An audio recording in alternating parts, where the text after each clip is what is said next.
হাইমচরের এক ছোট গ্রামে থাকত রিফাত নামে এক কিশোর।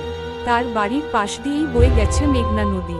প্রতিদিন সন্ধ্যায় সে নদীর পাড়ে বসে দূরের দিকে তাকিয়ে থাকত, কারণ প্রায় প্রতি রাতেই সে নদীর ওপারে এক অদ্ভুত আলো দেখতে পেত। গ্রামের সবাই বলতো, ওদিকে যাস না রে, ওটা ভালো কিছু না।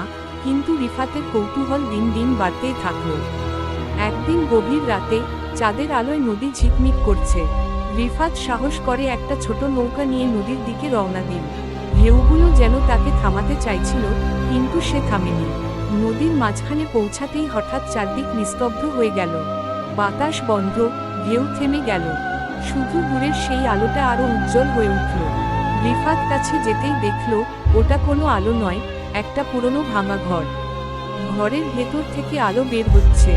সে ভিতরে ঢুকতেই একটা কণ্ঠ ভেসে এল, অনেকদিন পর কেউ এলো। রিফাত ভয় পেয়ে গেল। দেখল এক বৃদ্ধ বসে আছে, কিন্তু তার চোখে অদ্ভুত এক শূন্যতা।